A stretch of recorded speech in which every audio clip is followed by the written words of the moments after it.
Hi friends, welcome to our channel. ఈరోజు నేను 2020లో Bengali language లో రిలీజ్ అయినటువంటి ఒక మంచి హర్రర్ మూవీ స్టోరీని ఎక్స్ప్లెయిన్ చేయబోతున్నాను. అదే Brahma Daitya. Now let's start our video.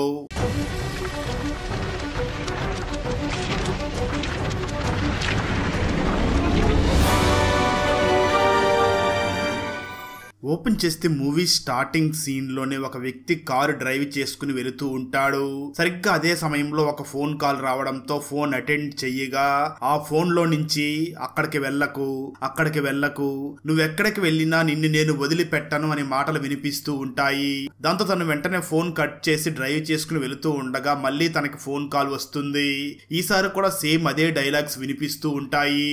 దాంతో తను వెంటనే తన సెల్ ఫోన్ ని ఆఫ్ చేసి అక్కడి నుంచి డ్రైవ్ చేసుకుని వెళుతూ ఉండగా ఆ కారులో ఉన్న రేడియో తనంతట తానే ఆన్ అయ్యి సేమ్ అదే డైలాగ్స్ అన్ని వినిపిస్తూ ఉంటాయి. దాంతో ఆ వ్యక్తి అవేమీ పట్టించుకోకుండా డైరెక్ట్ గా ఒక పెట్రోల్ బంకుకు వెళ్లి అక్కడ ఒక బాటిల్లో పెట్రోల్ పట్టించుకుంటాడు. సరిగ్గా అదే సమయంలో ఆ కారు డిక్కీలో నుంచి ఏదో సౌండ్ వస్తూ ఉంటుంది. అది చూసిన పెట్రోల్ బంకులో ఉన్న వ్యక్తి భయపడుతూ ఉంటాడు. ఆ సౌండ్ ను బట్టి చూస్తే డిక్కీలో ఎవరో మనిషి ఉన్నారేమో అని అనిపిస్తుంది. ఆ కారు డ్రైవ్ చేస్తున్న డ్రైవర్ వెంటనే వెళ్లి ఆ డిక్కీని ఓపెన్ చేసి చూడగా నిజానికి అందులో ఒక బాక్స్ ఉంటుంది. ఆ బాక్స్ నుంచే సౌండ్ వస్తూ ఉంటుంది. దాంతో ఆ వ్యక్తి వెంటనే కారుని డ్రైవ్ చేసుకుంటూ ఒక అడవి లాంటి ప్రదేశానికి తీసుకుని వెళ్తాడు. వెంటనే ఆ వ్యక్తి తను తీసుకువచ్చిన పెట్రోల్ ని ఆ బాక్స్ ని బయటికి తీసుకుని వచ్చి ఆ బాక్స్ మీద పోసి కాల్చేస్తాడు. అలా కాలుతున్న పెట్టెలో నుంచి ఎవరిదో ఒక వ్యక్తి ఆత్మ బయటికి వచ్చి దూరంగా గొడుగు పట్టుకుని నిలబడి భయపడి చూస్తూ ఉంటుంది. ఆ తర్వాత ఆ మనిషి ఆత్మ, నువ్వు నన్ను చంపినా నిన్ను వదిలిపెట్టాను అని అంటుంది. స్టోరీ ప్రజెంట్ కి వస్తుంది. ఇక్కడ ఈ మూవీలో హీరోయిన్ అయినటువంటి నిఖితాని చూపిస్తారు. నిఖిత ఒక రిపోర్టర్. ఆమెకి దెయ్యాల గురించి రీసెర్చ్ చేసి రిపోర్ట్ ని సబ్మిట్ చేయడం అంటే ఇష్టం. అదే పనిని తను చేస్తూ ఉంటుంది.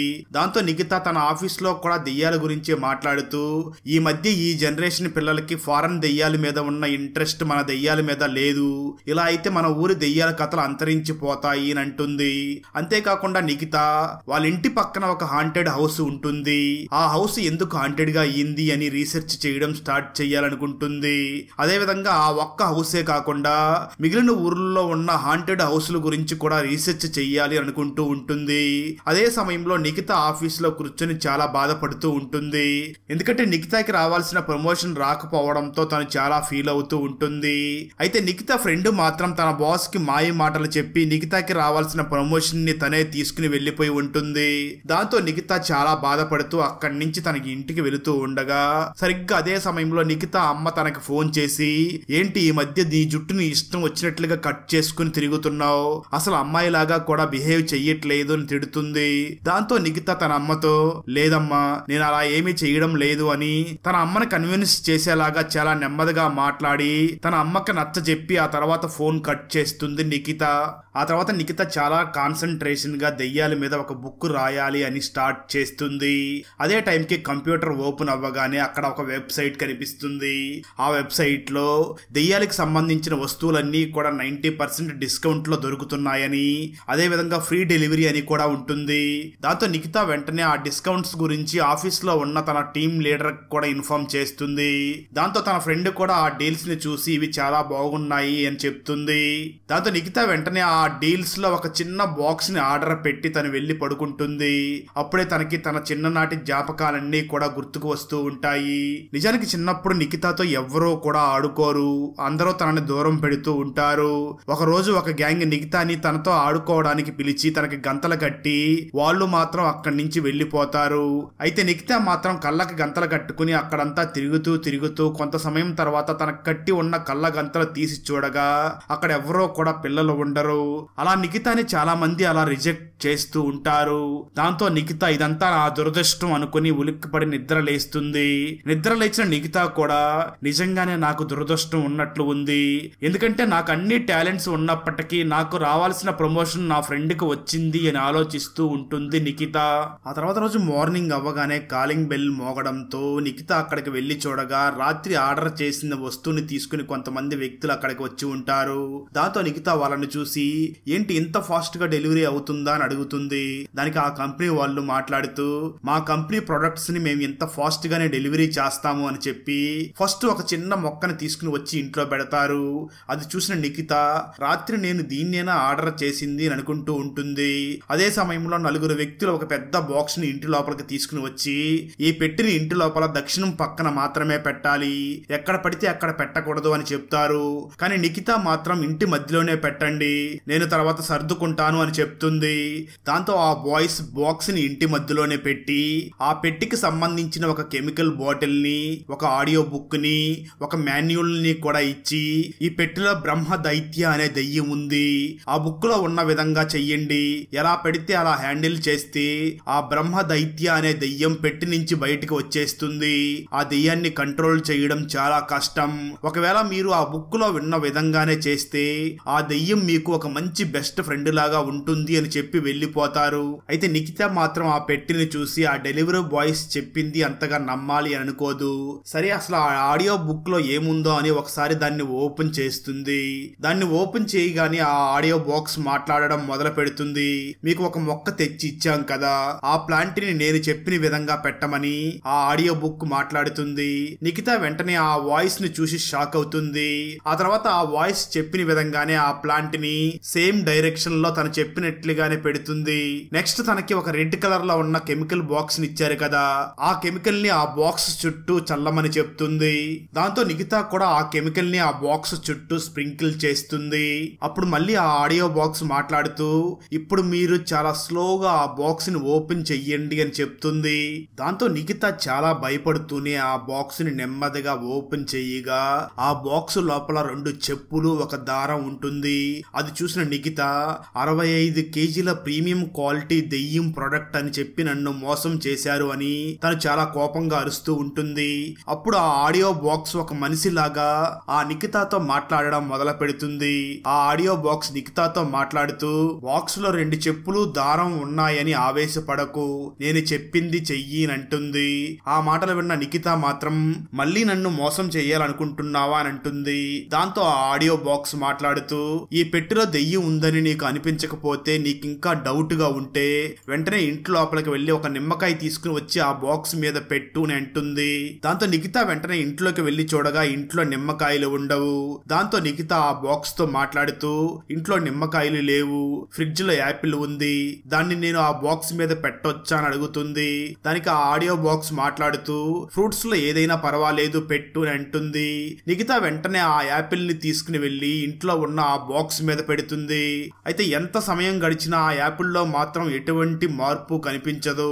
సరిగ్గా అదే సమయంలో నిఖితకి ఆఫీస్ నుంచి ఫోన్ చేసి ఆఫీస్ లో చాలా పని ఉంది, నువ్వు అర్జెంట్ గా ఆఫీస్ కి రా అని పిలుస్తారు.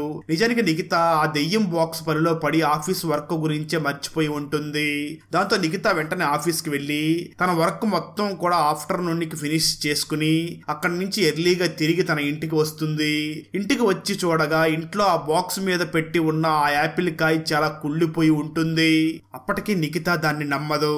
దాంతో ఆ ఆడియో బాక్స్ నిఖితతో మాట్లాడుతూ నీకు ఇంకా డౌట్ గా ఉంటే దెయ్యాలకి ఇష్టమైన ఫుడ్ తీసుకువచ్చి ఆ బాక్స్ మీద పెట్టు అని అంటుంది. దాంతో నిఖిత వెంటనే చికెన్ ని ప్రిపేర్ చేసి తీసుకువచ్చి ఆ బాక్స్ మీద పెడుతుంది. అది ఇంతకు ముందు లాగానే సేమ్ అలాగే ఉంటుంది.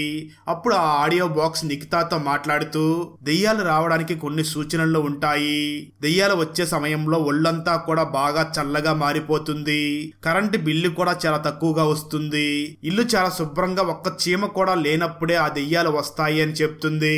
కానీ నిఖిత మాత్రం ఆ వాయిస్ ని పట్టించుకోకుండా వెళ్లి నిద్రపోతుంది. అయితే ఆ ఆడియో బాక్స్ మాత్రం మాట్లాడుతూ ఇది ఫస్ట్ స్టేజ్ అని అంటుంది. అలా నిఖిత నిద్రపోతూ ఉండగా అర్ధరాత్రి సమయంలో ఏసీ కట్టేసి ఉన్న తనకి చాలా చలి వేస్తూ ఉంటుంది. దాంతో వెంటనే నిఖిత విండోస్ ని క్లోజ్ చేయగా ఆ విండోస్ మళ్ళీ వాటంతటా అవే ఓపెన్ అవుతాయి. దాంతో నిఖిత వెంటనే తన రూమ్ లో నుంచి బయటికి రాగా ఆ బాక్స్ మీద పెట్టి ఉన్న చికెన్ ని అప్పటికి ఎవరో తినేసి ఉంటారు. అప్పుడు నిఖితకి నిజంగానే ఈ రూమ్ లో దెయ్యం ఉంది అని కన్ఫర్మ్ చేసుకుంటుంది. అదే సమయంలో ఇంట్లో ఉన్న టీవీ తనంతట తానే ఆన్ అయ్యి ఆ టీవీలో దెయ్యం కనిపించి నిఖితాని చాలా భయపెడుతూ ఉంటుంది. ఆ దెయ్యం మాట్లాడుతూ ఇది నీకు సెకండ్ స్టేజ్ అని అంటూ ఉంటుంది. ఆ తర్వాత ఆ ఆడియో బాక్స్ నిఖితతో మాట్లాడుతూ నువ్వు ఆ దెయ్యంతో మాట్లాడాలి అంటే నేను చెప్పినట్లుగా చెయ్యి, నీకు ఏది ఇష్టం ఉన్నా ఆ దెయ్యాన్ని అడుగు, ఎస్ అయితే ఆ దెయ్యం సౌండ్ చేస్తుంది, నో అయితే ఆ దెయ్యం చాలా సైలెంట్ గా ఉంటుంది అని చెప్తుంది. దాంతో నిఖిత వెంటనే ఆ దెయ్యంతో రేపు ఏ టీం గెలవబోతుంది అని ఒక టీం పేరు చెప్తుంది. అప్పుడు ఆ దెయ్యం చాలా సైలెంట్ గా ఉంటుంది. దాంతో నిఖిత మరొక టీం పేరు చెప్పగానే ఎస్ అని సౌండ్ చేస్తుంది. ఆ తర్వాత ఆడియో బుక్ వెంటనే నిఖితతో మాట్లాడుతూ నీకు ఇష్టమైనవి ఏవైనా తనని అడుగు అని చెప్తుంది. దాంతో నిఖిత నాకు ఒక 7 కోట్లు కావాలని అడుగుతుంది.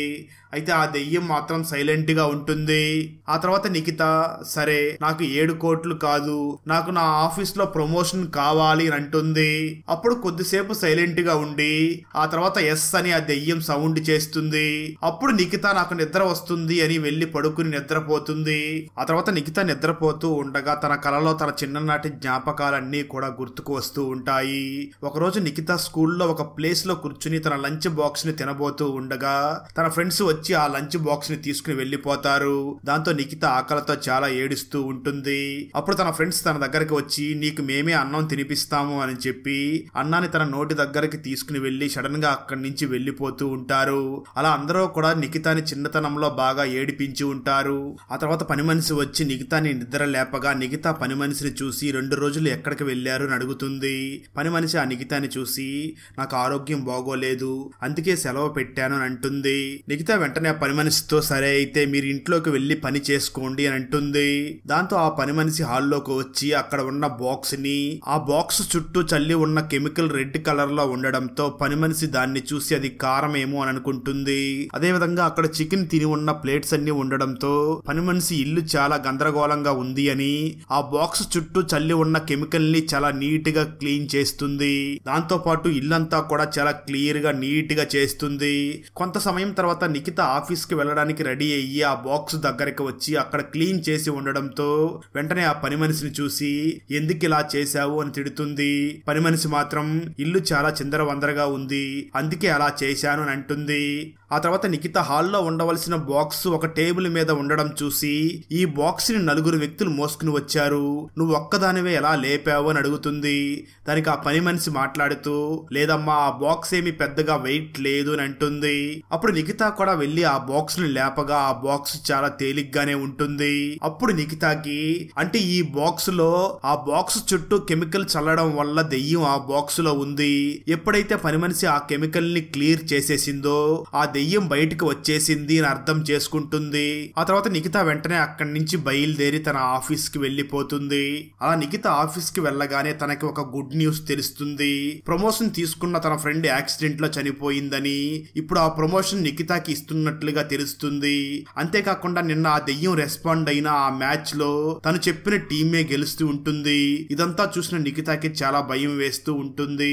మరో పక్క ఇంట్లో పనిచేస్తున్న పని మనిషికి ఇంట్లో ఏవో సౌండ్స్ వస్తూ ఉంటాయి. అదే సమయంలో బాత్రూమ్ లో ట్యాప్ నుంచి వాటర్ వస్తూ ఉండడంతో పని మనిషి లోపలికి వెళ్లి ఆ ట్యాప్ ని ఆఫ్ చేయగా బాత్రూమ్ డోర్ తనంతట తానే క్లోజ్ అవుతుంది. అదే విధంగా ఆ బాత్రూమ్ లో ఒక మూలన దెయ్యం కూర్చుని ఉండడంతో పని మనిషి భయపడిపోయి అక్కడి నుంచి పరిగెత్తి పారిపోవడానికి ట్రై చేస్తుంది. కానీ పని మనిషి అక్కడి నుంచి పరిగెట్టలేకపోతుంది. దెయ్యం వెంటనే ఆ పని మనిషి దగ్గరకు వచ్చి ఆ పని మనిషిని చంపేస్తుంది. ఆ తర్వాత డ్యూటీ కంప్లీట్ అయిన తర్వాత నిఖిత ఇంటికి వచ్చి చూడగా మిర్రర్ మీద నెక్స్ట్ టార్గెట్ నువ్వే అని బ్లడ్ తో రాసి ఉంటుంది. అదే విధంగా ఇంట్లో పని మనిషి శవాన్ని చూసి షాక్ అయ్యి వెంటనే నిఖిత పోలీస్ కంప్లైంట్ ఇవ్వడానికి బయలుదేరుతుంది. దాంతో ఇన్వెస్టిగేషన్ చేయడానికి అక్కడికి కొంతమంది పోలీసులు వచ్చి అక్కడ ఉన్న శవాన్ని చూసి ఇది నార్మల్ మర్డర్ అని కేసుని చాలా సాధారణంగా తీసుకుంటారు. అయితే నిఖిత మాత్రం ఈ ఇంట్లో ఏదో ఒక ఆత్మ ఉంది, సూపర్ న్యాచురల్ పవర్ ఉంది అని వాళ్ళకి చాలా ఎక్స్ప్లెయిన్ చేయడానికి ట్రై చేస్తుంది. కానీ పోలీసులు మాత్రం తన మాట వినకుండా ఆ తర్వాత ఇంట్లో వెతకడానికి ఒక గదిలోకి వెళ్తారు. అప్పుడు ఆ పోలీసుల్ని బాగా కొట్టి అక్కడి నుంచి తరివేస్తుంది. దాంతో పోలీసులు అక్కడి నుంచి పారిపోతారు. అయితే ఆ తర్వాత నిఖిత మళ్ళీ ఒక పూజారిని ఇంటికి తీసుకుని వచ్చి అక్కడ పూజలు చేయించగా అప్పుడు ఆ పూజారికి ఇంట్లో ఉన్న దెయ్యం కనిపిస్తుంది. ఆ దెయ్యాన్ని చూసిన పూజారి ఆ దెయ్యం గురించి గతాన్ని చెప్పడం మొదలు పెడతాడు. ఈ దెయ్యం 2000 సంవత్సరాలకి క్రిందట ఒక ఊరిలో మెయిన్ గా గ్రామస్తులకి ఈ బ్రహ్మదైత్యో దెయ్యం ఆ గ్రామంలో ఉన్న రైతులకి సహాయం చేస్తూ ఉండేది. ఈ దెయ్యం ఆ గ్రామంలోని ఊరు చివర ఉన్న చెట్టు మీద నివసిస్తూ ఉండేది. కొన్ని రోజులకి ఈ దెయ్యం మంచి దెయ్యం నుంచి చెడు దెయ్యంగా మారింది. రాత్రిపూట ఆ చెట్టు దగ్గరికి వచ్చే మనుషుల్ని చంపేస్తూ ఉండేది. కొన్ని రోజులకి ఇదే విషయం గ్రామ ప్రజలందరికీ తెలిసి వాళ్ళు వెంటనే ఆ బ్రహ్మ దైత్యో దెయ్యాన్ని పట్టుకుని ఒక చెక్కల పెట్టెలో బంధించి ఉంచారు. ఈ రోజు అదే దెయ్యం బయటికి వచ్చినట్లు ఉంది అని ఆ పూజారి చెప్తాడు. ఆ మాటలు విన్న నిఖిత మాత్రం ఇప్పుడు ఆ దెయ్యం ఆత్మకి పూర్తిగా పరిష్కారం లేదా అని అడుగుతుంది. దానికి ఆ స్వామీజీ కూడా సమాధానం ఇస్తూ ఈ దెయ్యం ఆత్మకి పూర్తి పరిష్కారం లేదు, కానీ దెయ్యం నిన్ను చంపకుండా కాపాడుకోవచ్చు. కొన్ని విషయాలు చెప్తాను, నువ్వు అలాగే చెయ్యి అని ఆ పూజారి చెప్తాడు. ముందుగా ఎప్పుడూ కూడా నీ దగ్గర ఒక జంతువును ఉంచుకో, ఎందుకంటే ఆ దెయ్యం నిన్ను చంపాలని చూసిన ప్రతిసారి కూడా ముందుగా నీ దగ్గర ఉన్న జంతువుని చంపుతూ ఉంటుంది. అలా నువ్వు దాని నుంచి బ్రతికిపోవచ్చు. అదే విధంగా నేను నీ దగ్గర ఒక రాయినిస్తాను. ఆ రాయి నీ దగ్గర ఉన్నంత వరకు ఆ దెయ్యం నిన్నేమీ చెయ్యదు. అదే విధంగా ఆ దెయ్యం నీ దగ్గరికి వచ్చే సమయంలో నాన్ వెజ్ కుళ్ళిపోయిన వాసన కూడా వస్తూ ఉంటుంది. ఇలా నేను చెప్పిన పాయింట్స్ అన్నిటినీ కూడా ఫాలో అయ్యి నువ్వు దెయ్యాన్ని నుంచి తప్పించుకోవచ్చు అని చెప్పి పూజారి అక్కడి నుంచి వెళ్ళిపోతాడు. దాంతో అప్పటి నుంచి నిఖిత ఆ పూజారి చెప్పినవన్నీ కూడా ఫాలో చేయడం మొదలు పెడుతుంది. ఆ తర్వాత ఒకరోజు నిఖిత తన ఫ్రెండ్ తో కలిసి ఎక్కడికో వెళుతూ ఉండగా తనతో పాటు ఒక కోడిని కూడా కారు బ్యాక్ సీట్ లో కట్టి అక్కడికి వెళుతూ ఉంటారు. అలా కొంత దూరం వెళ్ళిన తర్వాత నిఖితకి నాన్ వెజ్ బ్యాడ్ స్మెల్ వస్తూ ఉంటుంది. నిఖిత వెంటనే తన ఫ్రెండ్ ని చూసి నీకేమైనా బ్యాడ్ స్మెల్ వస్తుందా అని అడుగుతుంది. దానికి తను మాత్రం నాకేమీ బ్యాడ్ స్మెల్ రావడం లేదు అని అంటాడు. సరిగ్గా అదే సమయంలో నిఖిత కారు మిర్రర్ మీద కోడి రక్తం పడడంతో నిఖిత అక్కడి నుంచి బయటికి పారిపోతుంది. దెయ్యం వెంటనే వచ్చి నిఖిత ఫ్రెండ్ మీద అటాక్ చేస్తూ ఉంటుంది. నిఖిత చాలా భయపడిపోయి వెంటనే కారు దగ్గరికి పరిగెట్టుకుంటూ వచ్చి వెనక ఉన్న కోడిని దూరంగా విసిరేస్తుంది. దాంతో ఆ దెయ్యం నిఖిత ఫ్రెండ్ మీద అటాక్ చేయడం ఆపేసి ఆ కోడిని వెతకడానికి అక్కడి నుంచి వెళ్లిపోతుంది. నిఖిత వెంటనే తన ఫ్రెండ్ ని తీసుకుని దూరంగా ఉన్న ఒక ఇంటి దగ్గరికి వెళ్లిపోతుంది. అప్పుడు నిఖిత మాత్రం ఎలా ఈ దెయ్యం నుంచి తప్పించుకోవాలి, అనవసరంగా ఆ దెయ్యం వస్తువుని నేను తక్కువ రేటుకు వస్తుందని కొన్నట్లు ఉన్నాను అని నిఖిత చాలా బాధపడుతూ ఉంటుంది. ఆ తర్వాత నిఖిత మరియు తన ఫ్రెండ్ కలిసి ఒక హోటల్ కి భోజనం చేయడానికి వెళ్తారు. అప్పుడు నిఖిత ఫ్రెండ్ వెంటనే ఇప్పుడు నిఖిత దగ్గర కోడి లేదు, ఆ దెయ్యం నుంచి కాపాడాలి అంటే ఇప్పుడు నిఖిత దగ్గర ఏదో ఒక కోడి ఉండాలి అని వెంటనే ఒక కోడిని తీసుకురావడానికి అక్కడి నుంచి బయలుదేరుతూ నిఖితాని చూసి నేను వచ్చే వరకు ఇక్కడే ఉండు అని కోడి కోసం నిఖిత ఫ్రెండ్ అక్కడి నుంచి వెళ్లిపోతాడు. కొంత సమయం తర్వాత నిఖిత ఫ్రెండ్ తిరిగి అక్కడికి ఆ హోటల్ దగ్గరికి వచ్చి చూడగా అక్కడ నిఖిత ఉండదు.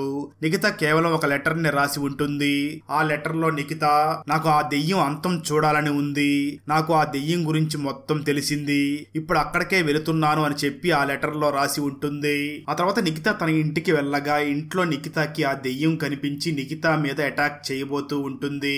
నిఖిత వెంటనే ఆ దెయ్యాన్ని చూసి తన దగ్గర ఉన్న ఆ బ్లూ రాయిని చూపించడంతో నిఖిత మీద ఆ దెయ్యం అటాక్ చేయకుండా ఆగిపోతుంది. నిఖిత ఆ దెయ్యాన్ని చూసి నువ్వు ఎక్కడి నుంచి వచ్చావో నాకు తెలుసు, మళ్ళీ మర్యాదగా ఆ బాక్స్ లోకి వెళ్ళిపో, నువ్వు నన్ను చంపలేవు అని బెదిరిస్తుంది. దాంతో ఆ దెయ్యం కూడా భయపడి వెంటనే ఆ పెట్టెల్లోకి వెళ్ళిపోతుంది. అంటే దెయ్యం నిఖిత రూమ్ లో ఉన్న ఆ బాక్స్ లోపలికి వెళ్ళిపోతుంది. ఆ తర్వాత నిఖిత వెంటనే పూజారి దగ్గరకు వెళ్లి స్వామి ఆ దెయ్యాన్ని మళ్ళీ ఆ బాక్స్ లో దాచిపెట్టాను, అంతా మీరు చెప్పిన విధంగానే సాధ్యం అయ్యింది అని అంటుంది. ఆ మాటలు విన్న పూజారి నేనిచ్చిన రాయి వల్ల కాదమ్మా, నీ విల్ పవర్ వల్లనే సాధ్యం అయ్యింది అని ఆ స్వామీజీ చెప్తాడు. ధైర్యంగా ఉంటే ఏదైనా ఎదిరించవచ్చు, నిజానికి దెయ్యాలన్నిటినీ కూడా బెదిరిస్తే పారిపోతాయి, అదే మనం భయపడితే మాత్రం అవి అటాక్ చేస్తాయి అని ఆ పూజారి చెప్తాడు. దాంతో నిఖిత స్వామీజీకి థ్యాంక్స్ చెప్పి అక్కడి నుంచి వెళ్లిపోతుంది. ఆ తర్వాత నిఖిత వెంటనే తన ఫ్రెండ్ దగ్గరికి వెళ్లి జరిగిందంతా చెప్తుంది. అప్పటి నుంచి నిఖిత తన ఇంట్లో ఉన్న దెయ్యానికి రోజు చికెన్ చేసి పెడుతూ ఉంటుంది. అయితే ఆ దెయ్యం ఒక రోజు నిఖితని చూసి రోజు నాకు చికెన్ బోరు కొడుతుంది, నాకు ఇప్పటి నుంచి మటన్ చేసి పెట్టు అని అంటుంది. అయితే నిఖిత మాత్రం ఆ దెయ్యంతో మాట్లాడుతూ నా దగ్గర నీకు రోజు మటన్ చేసి పెట్టడానికి డబ్బులు లేవు, అందుకే నాకు 1 కోటి రూపాయలు ఎక్కడైనా ఇప్పించు, అప్పుడు నీకు నచ్చిన మటన్ ని రోజు చేసి పెడతాను అని చెప్తుంది. ఆ మాటలు విన్న దెయ్యం మాత్రం నేను అలాంటి సహాయం చెయ్యలేను, కానీ నీకు 7 నెంబర్స్ ని చెప్తాను, ఆ నెంబర్స్ కి నువ్వు ఫోన్ చేస్తే లాటరీలో నీకు 1 లక్ష రూపాయలు వస్తుంది అని ఆ దెయ్యం అంటుంది. ఆ మాటలు విన్న నిఖిత మాత్రం నువ్వు కోట్లు ఇస్తే నేను సంతోషంగా ఉంటాను కదా, కానీ నువ్వెందుకు లక్షలు ఇస్తున్నావు అంటూ నిఖిత నవ్వుతుంది. అక్కడతో ఈ మూవీ అయిపోతుంది. ఫ్రెండ్స్, వీడియో నచ్చినట్లయితే లైక్ చేసి ఒక చిన్న కామెంట్ చేస్తే మాకు నెక్స్ట్ వీడియో చేయడానికి ఎంకరేజింగ్ గా ఉంటుంది. అలాగే ఛానల్ ని సబ్స్క్రైబ్ చేసి పక్కనే ఉన్న బెల్ ఐకాన్ ని క్లిక్ చేసి సపోర్ట్ చేయండి. Thanks for watching. జై హింద్.